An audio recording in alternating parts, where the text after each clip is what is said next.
We are going live. You're live. Yay, we are Hey. live. This is DJ Hamouris for Dulcimoon, and today I'm just so delighted to have Aubrey Atwater live from Rhode Island. Yes. Hi, DJ. Hi, everybody. Great to be here. I really have enjoyed the times that we've spent together. I had Aubrey come out to the Berkeley Dulcimer gathering, like a decade ago. I don't know. Yeah, Sometime ago. like 6 or 7 years, I'm thinking at least. Something like that. And then reuniting at Dulcimer U just Yeah. a year or two, the year before the pandemic. Yes, 2019. That was so fun. I have such a great memory of that week. Yeah, that was a great week in the Blue Ridge Mountains, which I hope to return to. And Aubrey, you've had so much of your life has been spent strictly in folk music, folk idioms, folk dance, dulcimer, other instruments. Tell us a little bit. We like to talk about our dulcimer journeys, but I think in your case, the dulcimer is part of your musical journey, right? Yeah, yes. And it everything informs everything else. And I have been eating, sleeping, and breathing folk music and dance pretty steadily full time for 30 plus years. This year marks 30 years of being full time. And sometimes people ask me, they see me perform or they're in a class, they're like, how do you know all those songs? How do you know all those lyrics? How do you know how to dance? How can you do all that stuff? And I say part of my answer is that I've been doing it full time for 30 years. I do not have an additional job. And I love it so much. I'm always in the best sense of the word. I'm always working. I'm always thinking about music. I'm thinking about the people. I'm thinking about the administrative end of booking. I'm thinking about songs. I'm developing radio segments for public radio. I'm always deeply in it. And whether it's the instrumentation, the repertoire, or the dance, everything kind of informs everything else. Like a lot of the music we play in the dulcimer jam sessions, like the common tunes like Soldier's Joy or Mississippi Sawyer, those are dance tunes, and I clog to those, or we do square dances to those, et cetera, et cetera. So it's all interconnected and related and endlessly fascinating. The work I do has sustained my fascination all these years. I love it as much as I did when I was young, when I was first learning traditional folk songs 41 years ago. No, even more than that. About 45 years ago is when I started playing folk music at the age of 15. And I just haven't stopped since then. I know what you're talking about. When I first heard, for example, Noman Town. What the heck is that? What is that about? And it was explained to me as being a mystery song. Oh. And you might know the answer to this. I've had a quote attributed to Jean Ritchie, who you've spent a good deal of time with. Yes. That when she talked with one of the folks back when she was doing her Fulbright scholarship, her research, and they talked about that tune, he said that the quote I have is that the words are topsy-turvy, so the magic doesn't fall out. Oh, interesting. So that the inexplicability of it holds it, contains it. And I know that song well by listening to Jean's version on her None But One album, which she kind of rocked out on that album. It's a great album. I've never done that song myself, and I have not heavily researched it. I do know it's English in origin, but that's a great tune. Yeah, just so listeners know, the lyrics go, I bought a gray mare. Bought a horse, was called the gray mare, gray mane and gray tail, green stripe down her back. and there weren't a hair on her, be what was coal black. It's like, it just doesn't make sense at It's all. nonsense, yeah. I did do a public radio piece on songs that don't make sense, and I delved into the different kinds of nonsense in folk music, whether it's nonsense syllables or contradictory, like "Oh Susanna," it rained all night the day I left the weather, it was dry, or songs that are garbled through oral transmission. And what you're quoting sounds like a game, and there's also the songs of impossible tasks, like Scarborough Fair, make me a shirt with no seam or needlework, or all these different challenges where you can't do them. And Right. those things are woven through folk music and through world cultures too, the ideas of fairy tales or riddles or games or impossible tasks or yeah. So I'll have to look at those words more carefully. And you do a song that is a number song. Yeah, Spanish Lady is a very popular song that we've done. It's an Irish song that goes back centuries, possibly as much as 2 or 3 centuries. And I have heavily researched that. I heavily research stuff. I learn all about them, and then I forget half of it. Like I can't hold all those facts and figures in my brain. And so when I teach classes, I sort of do that disclaimer. I'm like, yep, I even wrote all about this song. I researched it, and darned if I can remember all the information about it. But that popular song has the chorus of she had 20, 18, 16, 14, 12, 10, 8, 6, 4, 2, none. She had 19, 17, 15, 13, 11, 9, 7, 5, 3, and 1. And there are lots of versions of that song. And that counting chorus is borrowed from another even older song called The Wheel of Fortune. And so when people learn that, oh, the Wheel of Fortune, not the game show. I mean, it goes game, not the game show, goes way back. And so those numbers are very symbolic, and there's lots of discussion on all the many things that the numbers can mean. Yeah. And my experience of your songwriting is that it falls right in that pocket. Of traditional, you mean? Yes and no. I mean, I will say I have not written a lot of songs in much of my adult life. Most of the songs I've written were written when I was in my 20s. But there's one song I was just performing. It's perfect for this time of year, called Silver Foxes, and it goes a little bit like this. And I play noter style in the dulcimer. It's lonely out here on this cold autumn night. The leaves rush around me in a fearful flight. There used to be a lot of us roaming these hills. Our silvery tails illuminate still. In the moonlight we search for the remaining few, too scared to stay still. We run through the dewy fields, we run through the dewy fields. So I just resurrected that one recently. Last week I was teaching at the John C. Campbell Folk School in Brasstown, North Carolina, which is one of my favorite places in the world to go. And I've been teaching there since the mid-90s.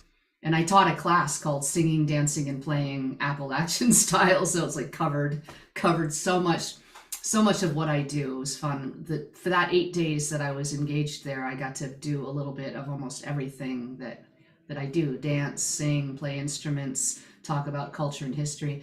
But we touched on that song because it's such a good song for this time of year. And I play noter style on the dulcimer, and we studied that this past week. Wow, sounds So, sweet. in some of the songs I wrote when I was young, some of them were protest songs, some of them were more contemporary, and I actually marvel at the mystery of why I don't write songs. I I could write songs if I want to, but for some reason I have not had a fire lit under me over the years about it. I do many other things. I've written entire books of poetry. I write short prose poem type pieces, and I write for the public radio show Ozark Highlands Radio. So it's not that I'm not writing, but for some reason, once I shifted in my 20s into delving into and curating traditional folk songs, I stopped writing my own. My husband Elwood writes songs, and he's every few months or a year he comes out with a new one, which is nice. He writes others too. Sometimes they just, for whatever reason, don't make the cut. But the most recent one he wrote is called The Rest of Our Lives, and it's a beautiful pandemic discernment song with a repeating refrain, what will you do with the rest of your life? And I love that. I think that's beautiful. So what inspires you to keep doing this? That's a great question. And like I say, I often marvel at the mystery of what we humans love and what we love to do. We're all born with, I think, numerous talents and gifts, and some of them are hidden, some of them are obstructed. And I meet many people over the years, and I've mentored many, many young people, children, adolescents, and young adults who show great promise to be musicians. And some of them follow that path.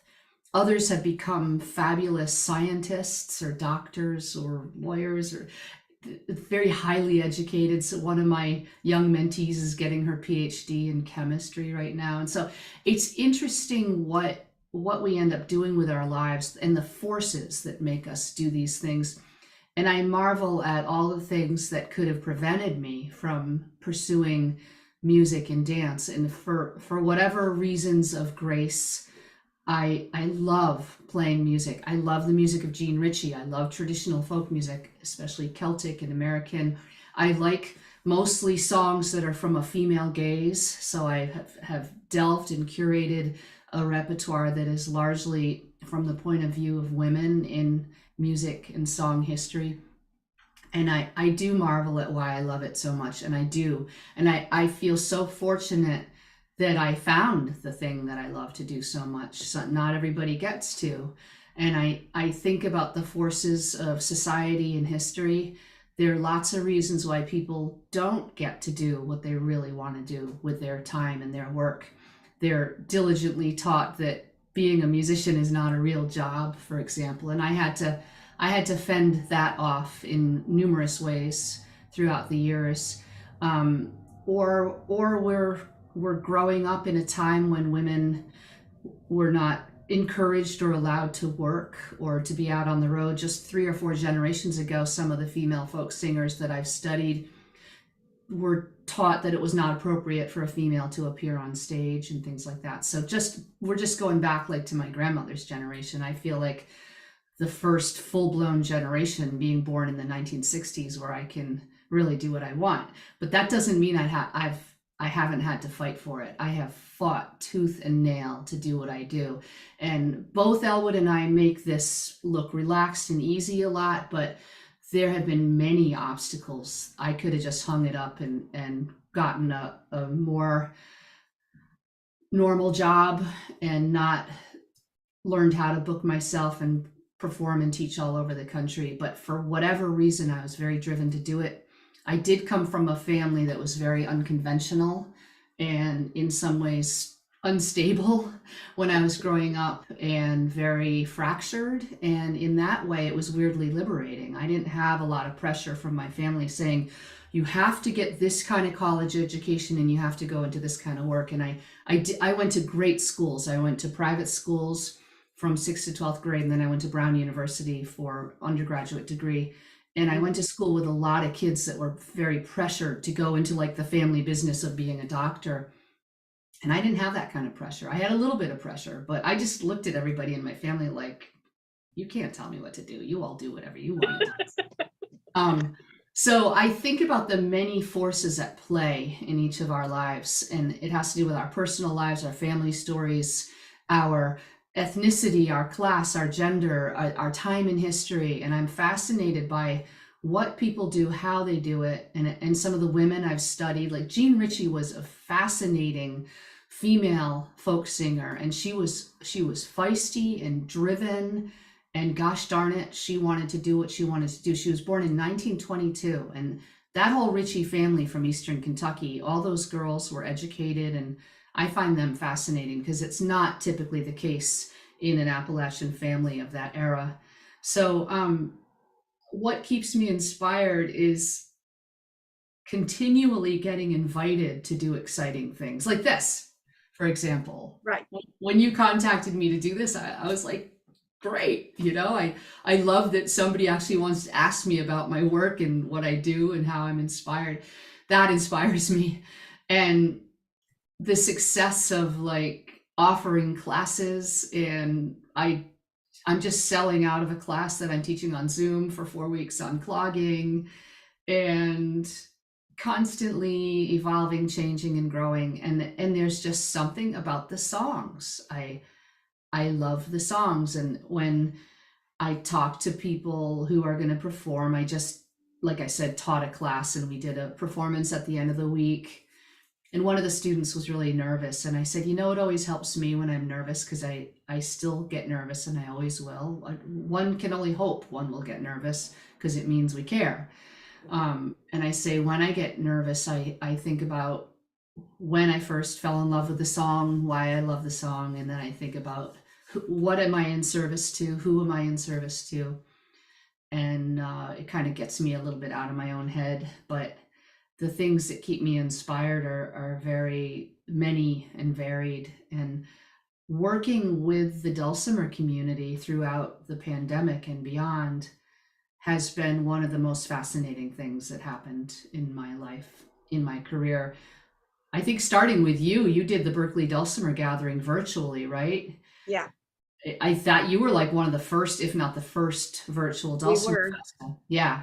And then the Quarantine Dulcimer Festival, I just cannot thank that entity enough for all it has done. And from a dulcimer historian type, not that I don't consider myself an academic historian, but I do delve in history a lot.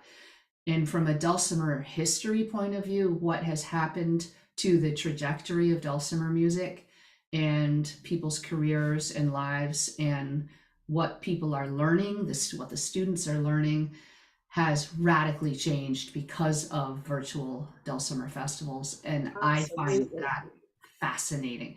Like in a lot of my descriptions for workshops, I use the old-fashioned expression, sit knee to knee with me, which is an old-fashioned folk music expression. This is how we'll learn the song. I will just sit down knee to knee and I'll teach you the song. So it's not knee to knee anymore, it's screen to screen. I mean, it is knee to knee still, but it's screen to screen. And it's basically the same thing, but with technology. And the reach that we have is just phenomenal and fascinating. And there are lots of times I have a variety of people in my classes from Europe to California, Canada, sometimes other countries beyond that. It's amazing. So all these things keep me inspired. And in the pandemic, when we were all so freaked out and stymied, that was a wonderful thing to do, to develop all those workshops. I produced a whole new book out of that period. When things opened up, Elwood and I went in and recorded an album, which we're very happy with. And that album, it was so easy to do. We were so well practiced because it took like 2 extra years to do it. I'm like, okay, we know the songs.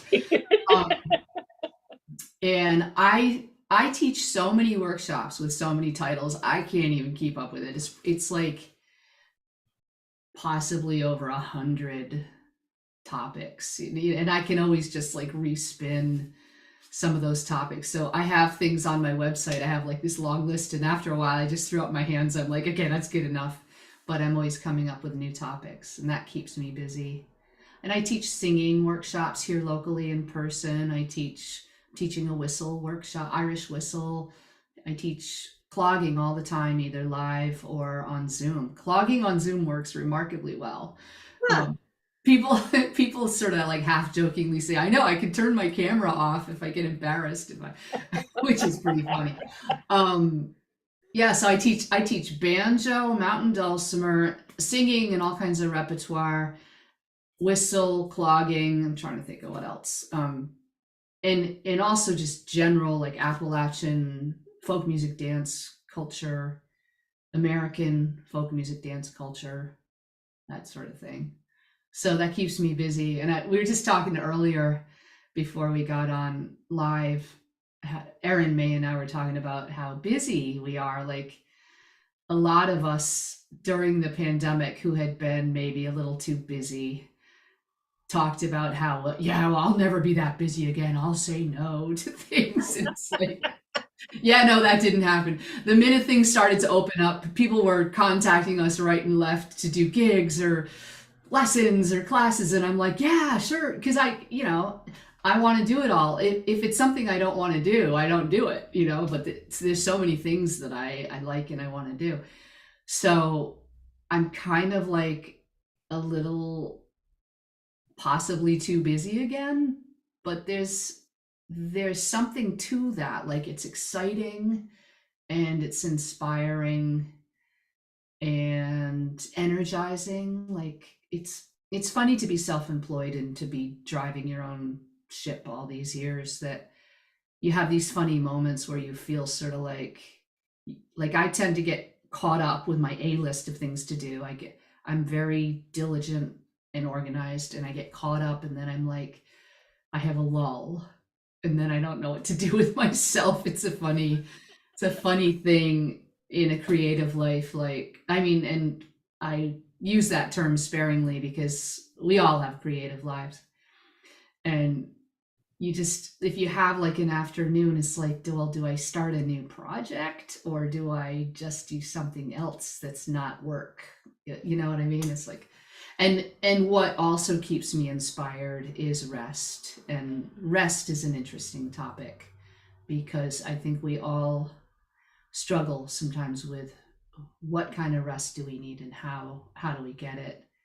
And for people that are pursuing fully artistic, creative jobs, sometimes I switch gears and do something else, like Joni Mitchell with creative crop rotation. And so while you're working on project B, you have somehow invigorated project A when you return back to it, that sort of idea. Like if I'm working on 10 new radio segments for Ozark Highlands Radio. They're like 6 to 8 minutes long each, and I figure each one takes me up to 10 hours to research and develop. And I enjoy that. It's a little nerve-wracking to factor in all that time, but that's how I like to do it, and I learn a lot doing it. And so right now I'm trying to get into that, so I'll have them ready for April. And I like to take a long time to work on projects like that. And then go ahead. One of the other things you've told me that you do, much like at least a couple of other people that we've talked to, Lorinda Jones, I can't remember who all, but you do some therapeutic music. Oh, yeah. Yeah. Tell us a little about that. Yeah, I love that work. And I mentioned I went to Brown University and I got a degree in psychology, and I focused on child development and the hospitalized child. So I've been doing this work since I was 17. I started doing the work I went to a Quaker school in Philadelphia, and for the last third of the senior year, we didn't go to school. We did a project, and one of the projects I did was I was a volunteer at the Children's Hospital of Philadelphia in play and music therapy, and that's when I started to sing and play for the hospitalized child way back then. Studied play therapy and also studied child life, which is a fascinating field in a children's hospital. It's the child life specialist is somebody who is looking after the engagement, the activities, the education, and social well-being of a child in the hospital. And so I work with child life specialists. I work in the intensive care unit, the PICU. I work in the cancer clinic, and I work in a general clinic. And those three places are fascinating. And I go into these places, the clinic, I sort of start a quiet party. I'm like, hi everyone. And I have a plastic bag of see-through bag of colorful instrument toys, and I have ukuleles and dulcimers, and I play folk songs with children. And then in the PICU, it's much more delicate. I do more lullabies in the PICU. And then the cancer clinic, I do one-on-one with children in their different rooms and cubicles. And I also go up on the floors and do bedside visits. And I've been doing it for many years. I'm always learning, and I'm fascinated by the therapeutic effects of music. And I think all music is therapeutic. But when I get called into situations to help engage, you could say distract, that's a word. Children want to play. That's the work of a child, is to play. And I work with a lot of young children, babies up to elementary school and middle school. That's kind of my specialty. And the minute I see, like, say, a 4-year-old, I know exactly what to do with them. And I also assess really quickly. Some children might be 4 years old, but they're not able to speak, or they have different kinds of developmental issues or physical issues. So I do a lot of very fast assessment, like read the room kind of thing. And I figure out what activities to do with kids. And I love that work. I do that about twice a week. And I've been doing it for years. I am technically a therapeutic musician and not a music therapist, because I'm not credentialed officially as a music therapist. You could say I'm grandparented in as a music therapist because I've done it for so long, but I don't have the official degrees. And that's an important distinction when you're grant writing, or if I just explain what I do. And lately, there are a couple topics in the dulcimer world that have been popular lately for workshops. One is playing with the noter, and I noticed some of my workshops lately have been selling out on that, and therapeutic music. I've been selling those out in some of the virtual dulcimer festivals, and then I got so excited, inspired by that, there's that word again, that I developed 3 independent workshops on therapeutic music, and I'm just about to do the 3rd one next week, and those have been wildly successful. I mean, the first one, I had 60 people sign up for it. I mean, Wow. Some of these workshops they're very lucrative. I mean, I'm sitting at home. I mean, I take hours to prepare it and create it, and then I do a lot of follow-up, and people email me with questions. So there's a lot of hours involved, but the income you make from something like that is remarkable. And I find that exciting and inspiring. And because I have conducted these workshops, I've learned a lot more about music therapy, therapeutic music, the range of programs out there if people want formal training, different kinds of therapeutic music. Like I've covered playing for children in the hospital setting. The next one I'm doing is on elder care. That's another thing Elwood and I have done for years. We've played in nursing homes, for senior centers, for assisted living, for memory care, for independent living. In a lot of our audience is just people are older. But we do a lot of different elder care kind of gigs. We're doing one tomorrow in a nursing home and rehab place. So that's another area we're just real comfortable with. And it's fun to give these workshops and talk about what songs work, what songs should we do, what should we do songs that are familiar to these populations, or should we do songs that are new to these populations? Do we have to vet these songs? And I was saying, I think, to you and Aaron before we got started, that my children's hospital repertoire is pristine. I have scrubbed it clean for sexism, racism, classism, references to death, dying, and violence. There's certain songs I'll do, and if people request, I only do religious songs if people want religious songs. Like I don't proselytize in the hospital. And so these are very interesting questions that very much come up in a therapeutic setting, but they also come up in all musical settings. I've been discussing the content of the songs ever since Elwood and I started playing together 36 plus years ago. We modify lyrics, we adjust gender references. Like if the traditional lyric says no man, where no man has ever gone, or something like that, we could just change it to where no one has ever gone. You know, we just make simple adjustments to sort of take out certain aspects of gender or sexism, stuff like that. So yeah, so that there's a long answer. There's a lot of work to your work. Yeah. There's a lot of work to do your work Yeah. in the ways that you've learned is needful. Yeah.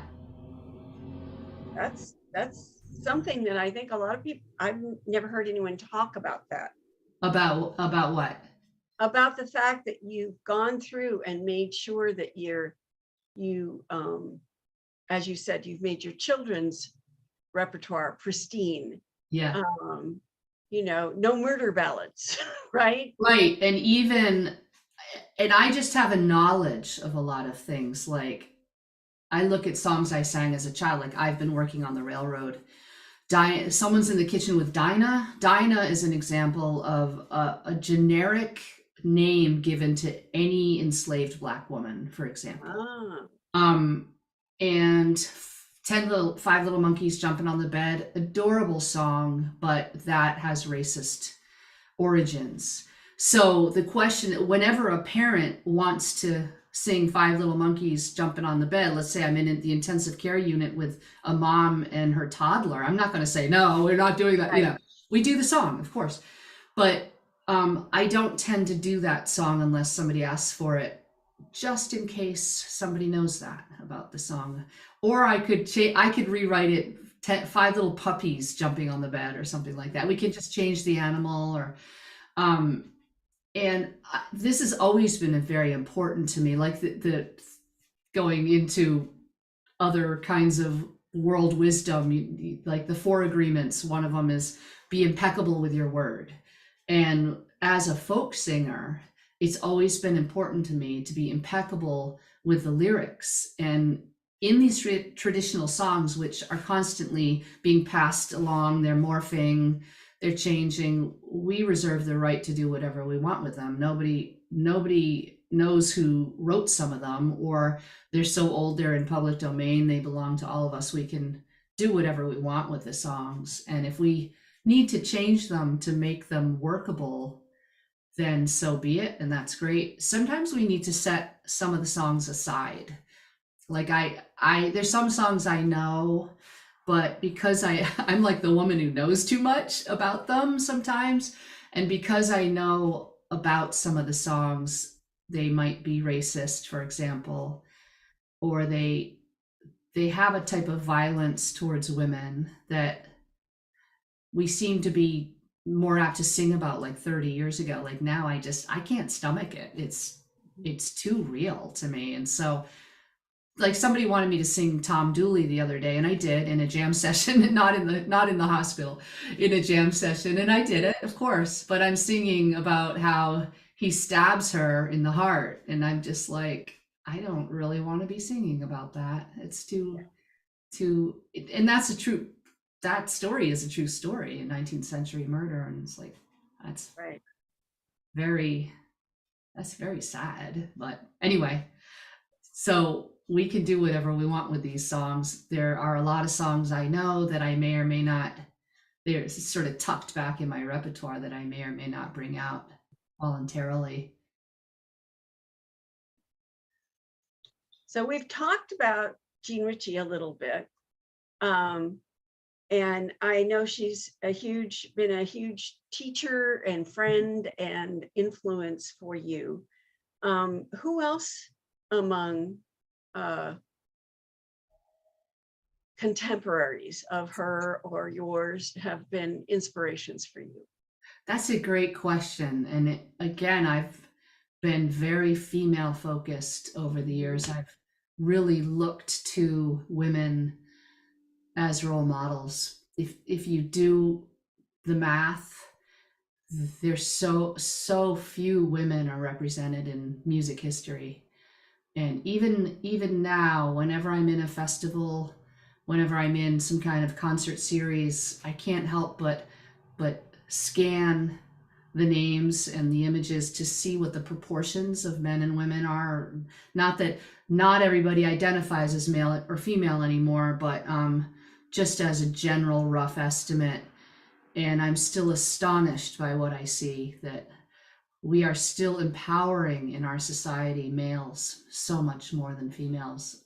And I'll look at a jam session, or I'll look at young people playing music, and I'll think, the girls are just sort of sitting there and the boys are playing guitars and singing. And so I think females have come a long way. And I do look at the younger generations of women, and I'm always happy that I'm mentoring different young women these days, younger people, and I see a lot more confidence, and I see some of these issues are not a thing anymore for some of these people. They're just doing what they want and they don't care. So that's great.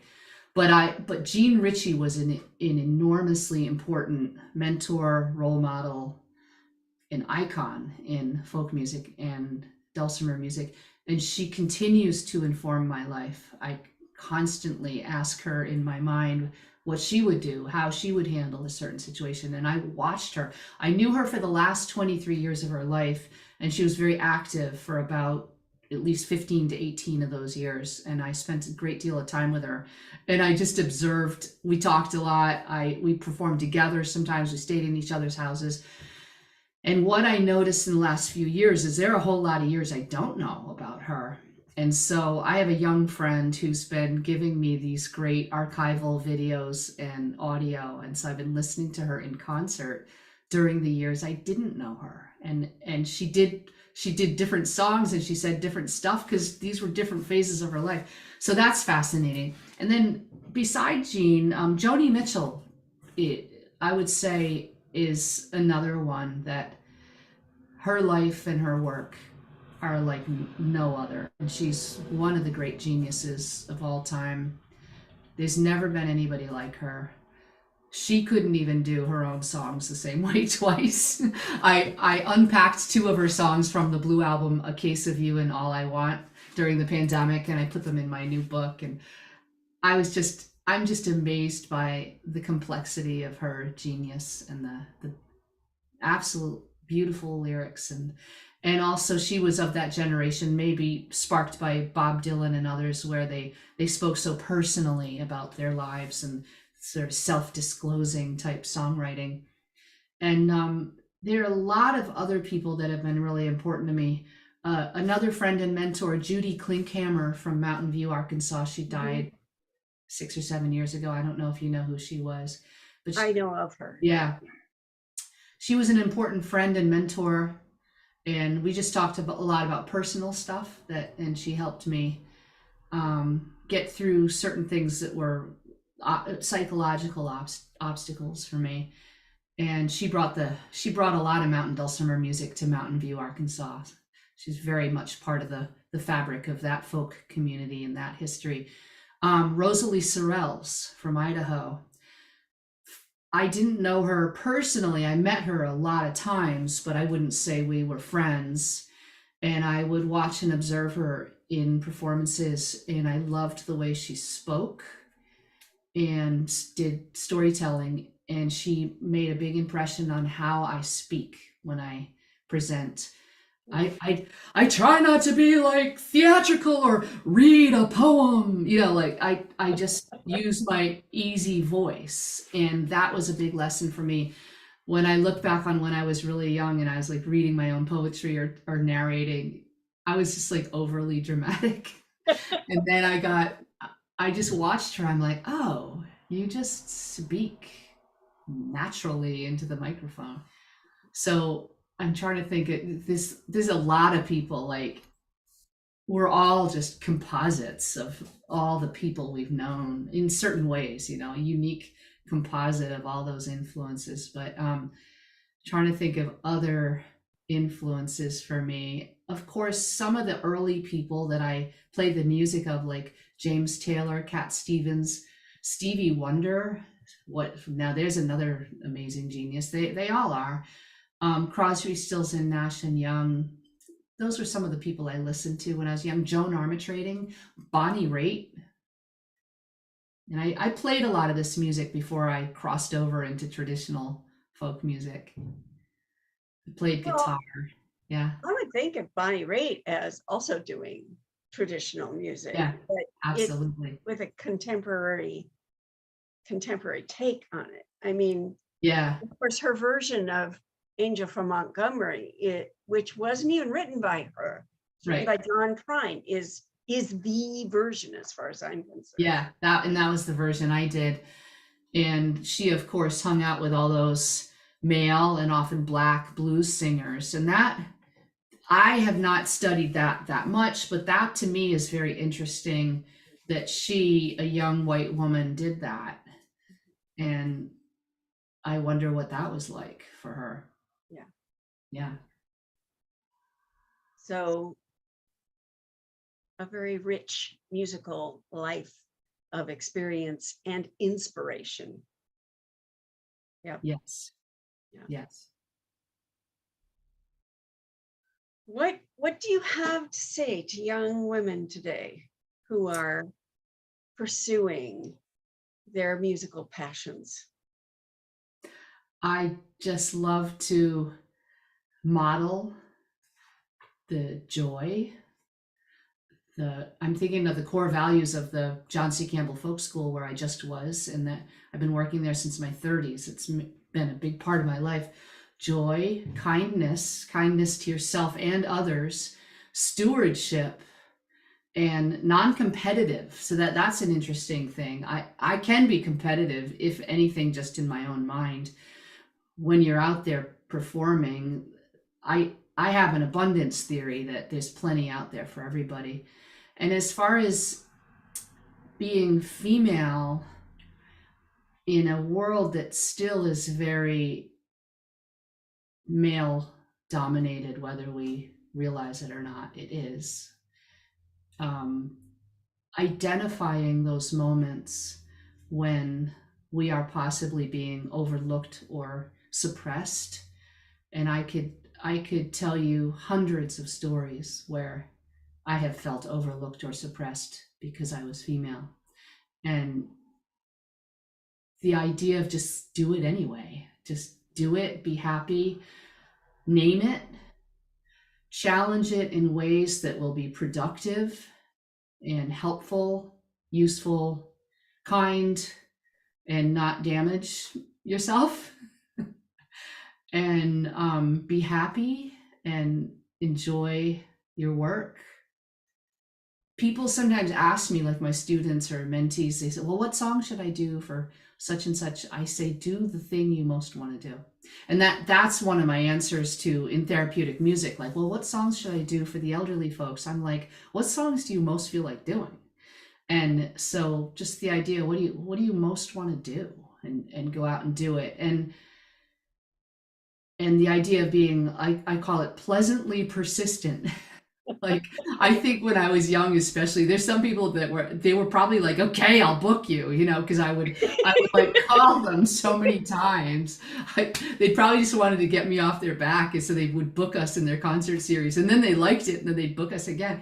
But I've always been very persistent. Like, if I want to do something, so I think about different obstacles, like, and I see we all have psychological obstacles too. We have doubts, and I like the Maya Angelou quote, it is unhumble to doubt yourself. And I like that concept. Like, it's kind of like get over yourself a little bit and go and do the thing that you want to do most, and don't hide your light.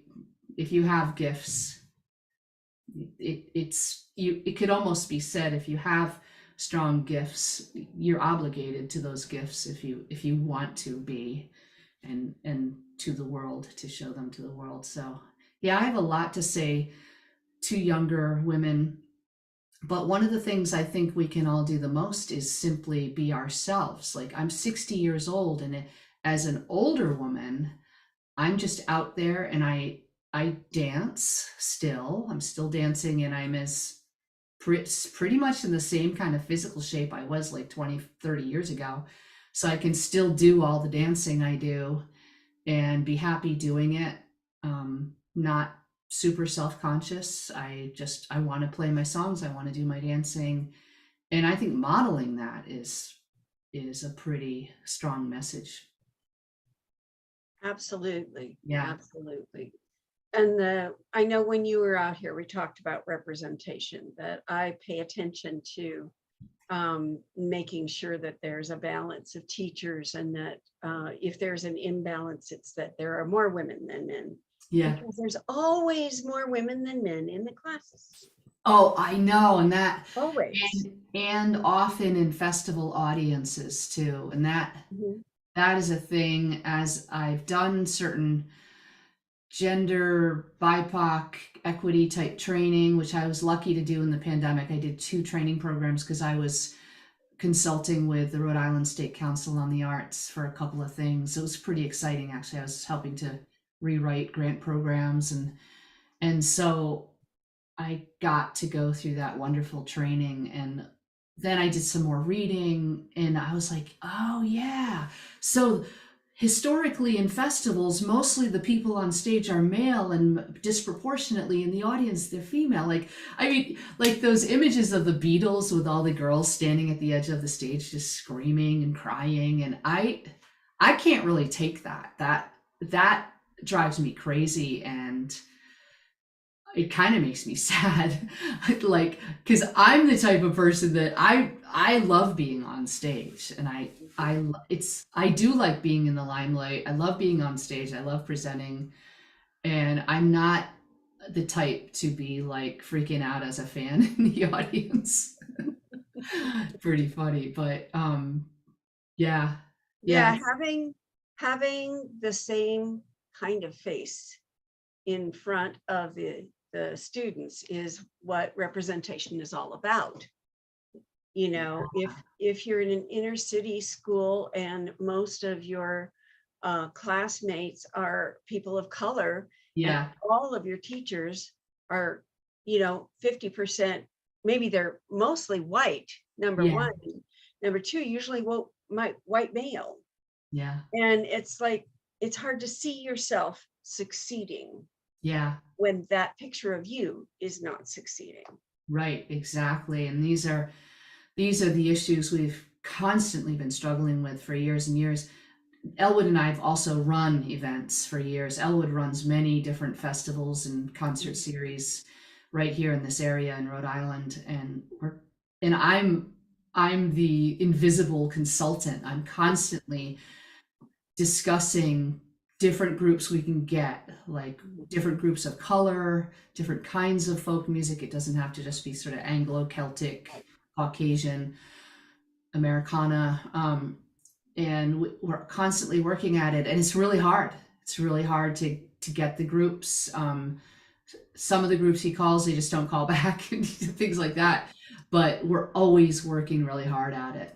And there was one other thing I wanted to say earlier, or at some point, that as far as making a living as a musician and as a dancer, Elwood and I have been very successful, and I think we were blessed with a confluence of gifts, and one of them was not only the ability to do it because of the forces of history.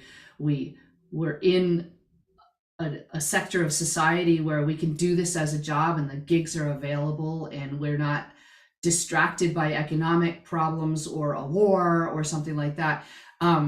So there's quite a market for what we do, and we've been able to do it, and we shoot away the obstacles, the psychological obstacles, the messages that music is not a quote unquote real job, et cetera, and we've been wildly successful. We've made a lot of money, and we paid off our house like many years ago, and we paid off our cars and things like that. And that's a thing that I like to tell people, that, and I mean, I'm always working, and I love it, and I work a lot, but we've been successful in it. And I don't like making the starving artist joke on stage, which can be funny, but I don't make that joke because I don't want to convey that. I want people to know that there are lots of ways to craft a career as a musician or a dancer or both, and that you can be successful and you can make money.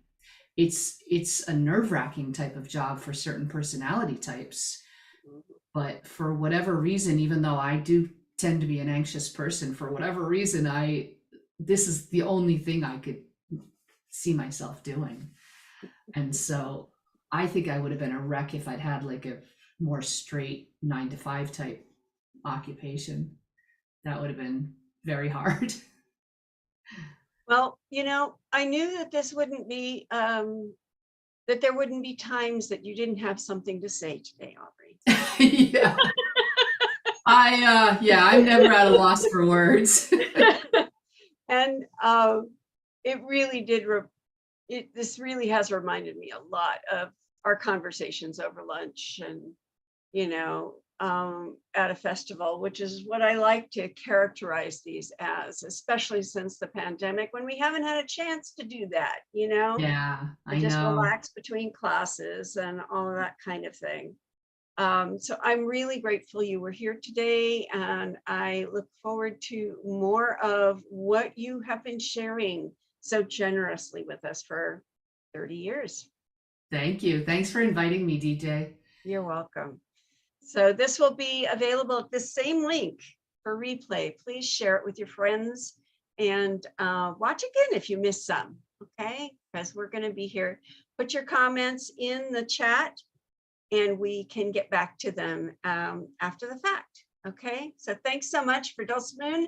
Thank you, Aubrey. And Thank you. we're going to sign off now. Right. Take care. Bye. Bye-bye.